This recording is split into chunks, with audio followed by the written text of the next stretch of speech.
Have you ever walked out of a doctor's office thinking, "Did they even hear me?"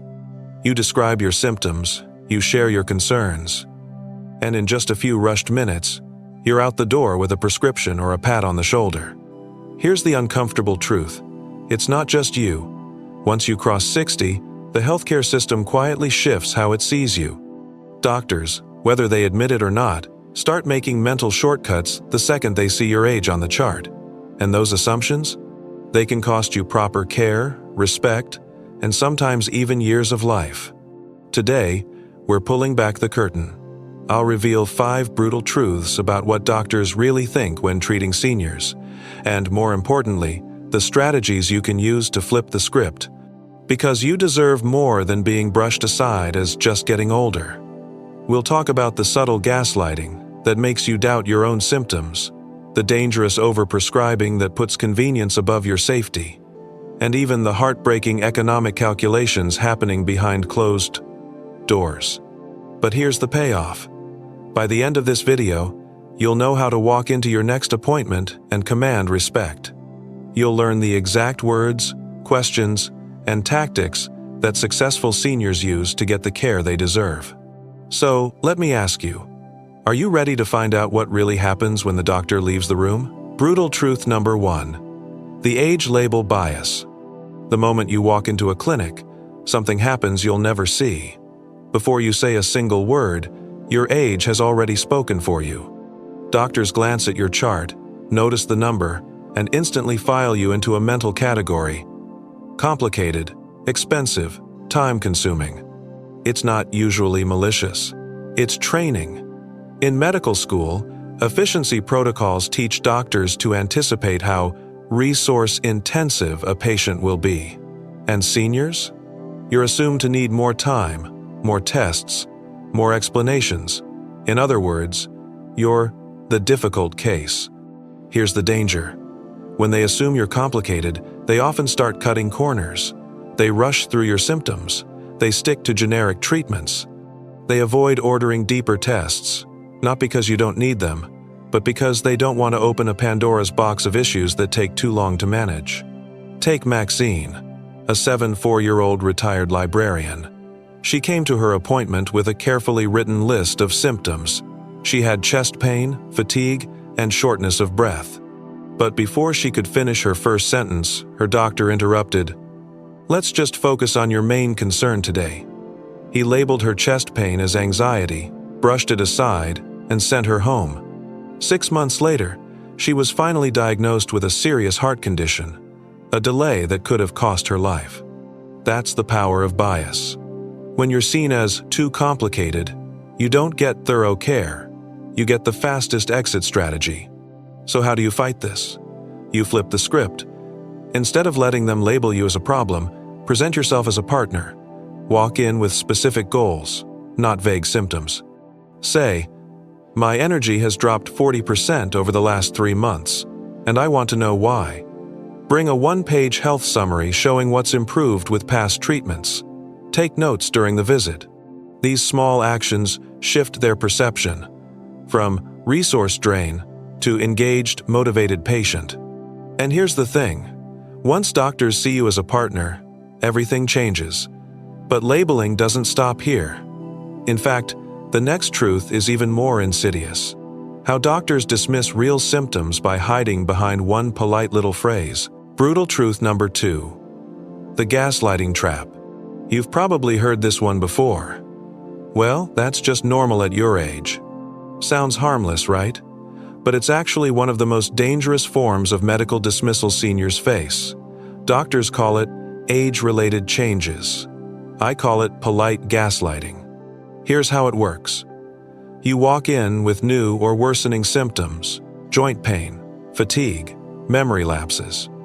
Instead of investigating, your doctor waves it away as part of the aging process. End of story. No tests, no deeper look. And meanwhile, something serious may be developing right under the surface. The numbers are alarming. Research shows that 85% of serious conditions in seniors are first attributed to just aging before a proper diagnosis is made. Heart disease is written off as slowing down. Depression brushed aside as adjusting to retirement. Even cancer is dismissed as wear and tear. Take Carl, a 6-7-year-old former construction supervisor. For 8 months, he complained about joint stiffness and overwhelming fatigue. His doctor smiled and said, "Carl, you're not 30 anymore. No tests, no urgency." When Carl finally demanded blood work, the truth came out: severe rheumatoid arthritis. By then, permanent damage had already set in. That's what gaslighting does. It delays real treatment while making you doubt your own instincts. So how do you protect yourself? You turn their assumptions into evidence. When your doctor says, "That's normal for your age," respond with, "What percentage of people my age experience this exact symptom? What tests would you order if I were 40 with the same complaint?" Suddenly, the conversation shifts. You've moved it from vague age bias to measurable medical science. And here's another trick. Track your symptoms with dates and patterns. Don't just say, "I'm tired." Say, "Since the 15th of March, I've needed daily naps for the first time in my life." That transforms your story from aging to acute change. But gaslighting isn't the only bias lurking in the exam room. The next truth cuts even deeper, because it's not about dismissing your symptoms.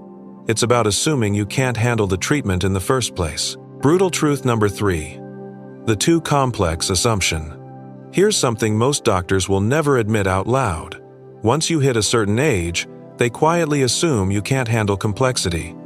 Not in conversation, not in treatment, not even in your medication routine. That means, instead of offering advanced therapies, they often recommend the simplest path, even if it's less effective. They speak slower. They leave out technical details. They simplify not for clarity, but because they've already decided what you can and cannot understand. The result? Seniors routinely get offered basic care when more advanced options are available. Take Louise, a 71-year-old retired chemistry professor. When she was diagnosed with early-stage breast cancer, her oncologist immediately recommended a straightforward mastectomy, no reconstruction, no targeted therapies, no mention of clinical trials. His reasoning? At your age, we like to keep things simple. Louise had to fight for months just to access the same treatment routinely offered to younger women with her exact diagnosis. This is what cognitive prejudice looks like in healthcare. It's not based on your actual ability, it's based on stereotypes. And it silently robs seniors of choice, dignity, and the best possible care. So, what can you do? You shatter the stereotype. At the very start of your appointment, establish your capacity. "I managed complex projects for 30 years. Please explain all options in detail." Ask directly, "What additional treatments would you recommend if I were 45 with this same condition?" Use technology during appointments. Reference your health apps, pull up notes, or research medication interactions right in the room. When you demonstrate engagement, doctors are forced to treat you as capable, not fragile. And once you open the door to detailed discussion, you reclaim control over your care. But here's where it gets even darker. Sometimes it's not about oversimplifying treatments.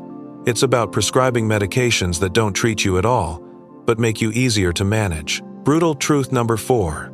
Medications as control, not care. Here's a disturbing reality.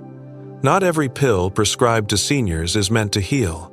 Sometimes, medication is used for something far less noble, making patients easier to manage.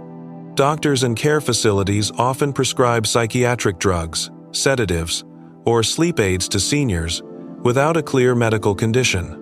Why? Because a quieter, calmer, less questioning patient takes less time and less energy. It's called chemical restraint, and it hides under the disguise of treatment. The numbers are shocking. Over 40% of seniors are prescribed at least one psychiatric medication, but only 12% have a diagnosed condition that requires it. That means millions of older adults are taking drugs designed more for convenience than for care. Consider Beverly, a 69-year-old former school principal. After hip surgery, she grew frustrated with her slow recovery and started asking detailed questions. Her medical team labeled her difficult and put her on anxiety medication to calm her down. The result? Confusion, dizziness, and a fall that broke her wrist, extending her recovery by months. The medication created more harm than the original injury. And this pattern isn't rare. Sedatives can cause confusion that looks like dementia. Sleep aids can disrupt natural sleep cycles and create new sleep disorders. Even blood pressure meds are sometimes dosed in ways that cause fatigue, making patients less assertive in their care. So how do you fight back? Before accepting any prescription, ask 3 questions. What exact medical condition is this treating? How will we measure if it's working? When will we reassess or stop it? These questions force clarity, and if the answers are vague, you have every right to push back. Because here's the truth: your health should never be managed for someone else's convenience. But this leads us to the ugliest truth of all: when doctors and the system quietly decide how much your life is worth before recommending care. Brutal truth number 5. The life value calculation. This is the hardest truth to hear, but you need to know it. Behind closed doors, some doctors and healthcare systems quietly calculate whether your life is worth the cost of treatment. It's called quality-adjusted life years, a formula that assigns more value to a 40-year-old's future than to someone in their 70s or 80s. On paper, it looks like economics. In real life, it means seniors are sometimes denied aggressive treatments, advanced procedures, or even basic diagnostic tests. Not because they wouldn't work, but because someone decided your years aren't worth the investment. Take Walter, a 68-year-old retired engineer. When he developed kidney failure, his doctors pushed him toward comfort care and told him dialysis might not be appropriate at his age. Walter refused to accept that. He fought for the treatment, got it, and lived 7 more full, productive years.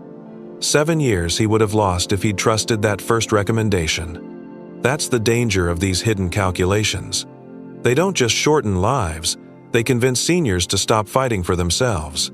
Over time, people internalize the message, maybe my health isn't worth saving.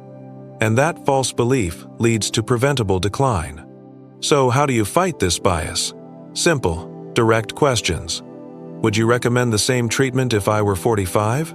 What are the medical reasons, not economic ones, for limiting my care? Can you show me the research outcomes for patients my age with this condition? When you ask these questions, you force providers to confront the difference between medical science and economic prejudice. You also signal that you are not a passive patient, you are an advocate for your own life. Because your years, whether 68 or 88, are not a budget line. They are yours. And you deserve every option available. But here's the good news. Once you know these biases exist, you can dismantle them. And that's exactly where we'll land in the outro. Now you know the 5 brutal truths doctors often won't say out loud. The age label bias that makes them see you as complicated. The polite gaslighting that dismisses your symptoms as just aging. The assumption that you can't handle complex treatments. The medications used for control instead of care. And the cold, economic calculations that quietly question the value of your remaining years. Hard to hear? Absolutely. But here's the power. Once you recognize these patterns, you can break them. You can walk into every appointment with confidence, with clear goals, and with the right questions that shift the conversation from bias to evidence. Remember Walter, who refused to accept comfort care and won 7 more years of life? Or Carl, who demanded tests and discovered his true diagnosis? These stories aren't rare. They're what happens when seniors push back, when you stop being a passive patient and become your own strongest advocate. So, here's my challenge.